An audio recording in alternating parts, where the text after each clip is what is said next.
Hi guys, welcome back to my YouTube channel unique English Mantra by Pankaj Sharma. साथियों, हम पढ़ रहे थे डायरेक्ट इंडायरेक्ट नरेशन और उसमें हमने 4 नियम पढ़ लिए थे। वो 4 नियम कौन कौन से थे? पहला नियम रिपोर्टिंग वर्ब के रूप में परिवर्तन, दूसरा नियम कंजक्शन का प्रयोग, तीसरा नियम प्रोनाउंस में परिवर्तन और चौथा नियम रिपोर्टेड स्पीच के वर्ब के टेंस में परिवर्तन। इन 4 नियमों का अध्ययन हमने पिछले वीडियोस में किया है और आज हम 5वां नियम पढ़ रहे हैं, निकटता बताने वाले शब्दों में परिवर्तन।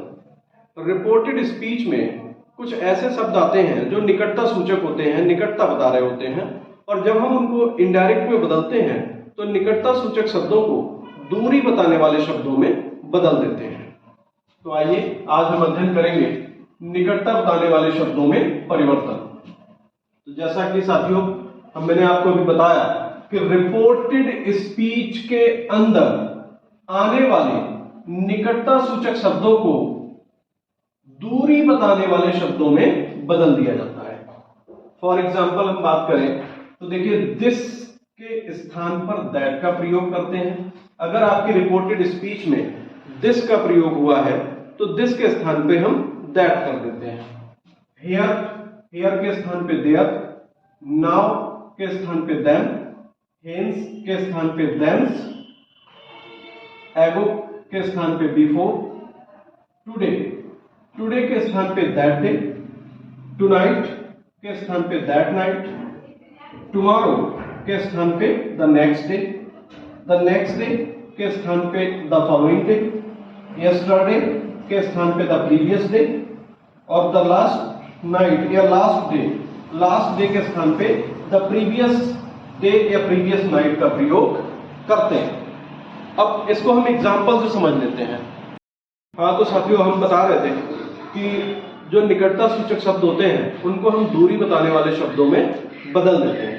एग्जाम्पल के लिए अगर हम देखें तो देखिए, ही सेड टू मी, उसने मेरे से कहा, I completed my work yesterday.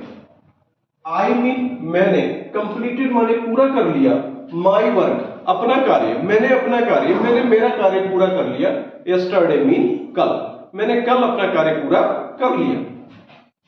जब आप इसको इनडायरेक्ट में चेंज करेंगे तो ही सेड टू को हम लोग रिप्लेस करेंगे टोल्ड से, he told me, comma inverted comma को रिप्लेस करेंगे कंजक्शन दैट से। अब देखिए, पहला परिवर्तन हो गया रिपोर्टिंग वर्ब के रूप में परिवर्तन, दूसरा परिवर्तन हो गया कॉमा इन्वर्टेड कॉमा के स्थान पे कंजक्शन दैट का प्रयोग, और जो तीसरा परिवर्तन है वो है प्रोनाउन।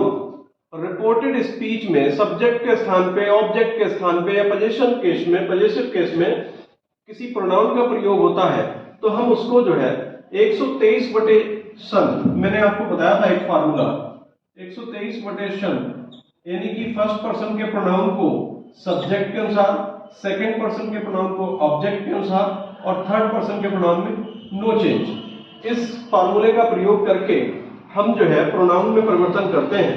आई फर्स्ट पर्सन का प्रोनाउन है, फर्स्ट पर्सन के प्रोनाउन को हम रिपोर्टिंग वर्ब के सब्जेक्ट के अनुसार चेंज करेंगे तो इस प्रोनाउन का सब्जेक्टिव केस यहां पर आ जाएगा। अब ही का सब्जेक्टिव केस ही होता है तो ही यहां पर आ जाएगा। और कंप्लीटेड, अब 3 नियम हो गए, रिपोर्टिंग वर्ब के रूप में परिवर्तन, कॉमा इन्वर्टेड कॉमा पे कंजक्शन का प्रयोग, प्रोनाउन में परिवर्तन, और जो चौथा नियम आता है रिपोर्टेड स्पीच के वर्ब के टेंस में परिवर्तन। ये वर्ब का टेंस है, कंप्लीटेड सेकंड फॉर्म का यूज हुआ है यहाँ पे, और ये पास्ट इंडेफिनिट टेंस है, और पास्ट इंडेफिनिट टेंस को हम बदल देते हैं पास्ट परफेक्ट टेंस में यदि हमारी रिपोर्टिंग वर्ब पास्ट टेंस में होती है। तो हमारी रिपोर्टिंग वर्ब यहाँ पास्ट टेंस में है और यहाँ भी पास्ट इंडेफिनिट का प्रयोग हुआ है, तो इस पास्ट इंडेफिनिट टेंस को हम पास्ट परफेक्ट टेंस में बदल देंगे।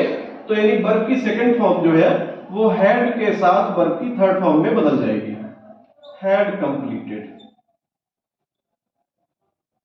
अब माई, यहां देखिए पजेसिव केस में प्रोनाउन आया है, इसको भी हम बदलेंगे सब्जेक्ट के अनुसार, तो इस प्रोनाउन का पजेसिव केस यहां आएगा his वर्क।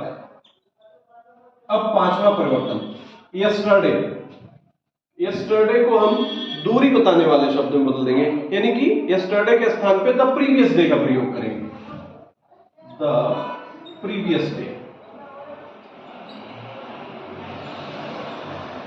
देखिए एक ही सेंटेंस में पांचों नियमों का प्रयोग हो रहा है। रिपोर्टिंग वर्ब के रूप में परिवर्तन हो गया, कॉमा इन्वर्टेड कॉमा को रिप्लेस करके हमने कंजक्शन दैट का प्रयोग कर दिया, प्रोनाउन में परिवर्तन हो गया, रिपोर्टेड स्पीच के वर्ब के टेंस में परिवर्तन हो गया, और निकटता बताने वाले शब्दों को भी हमने दूरी बताने वाले शब्दों में चेंज कर दिया। राम से, तीसरा एग्जांपल देखिए, राम से।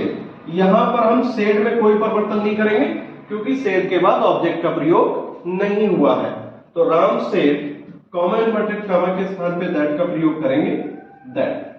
रवि, अब यहां पे नाउन है तो नाउन में कोई परिवर्तन नहीं करते, केवल प्रोनाउन में परिवर्तन करते हैं। रवि विल के स्थान पे वुड, कम टुमारो, टुमारो की जगह पे हम क्या यूज करेंगे, टुमारो के स्थान पे हम दूरी बताने वाले शब्द द नेक्स्ट का प्रयोग करेंगे। तो साथियों ये नियम था कि रिपोर्टेड स्पीच में आने वाले निकटता सूचक शब्दों को दूरी बताने वाले शब्दों में बदल देते हैं, और आज हमारे ये पांचों नियम कंप्लीट हो गए। कल से हम अगले वीडियो में 1 बाय 1 जो 5 प्रकार के वाक्य होते हैं जिनको हम इनडायरेक्ट स्पीच में बदलते हैं, एक एक करके सभी का अध्ययन करेंगे।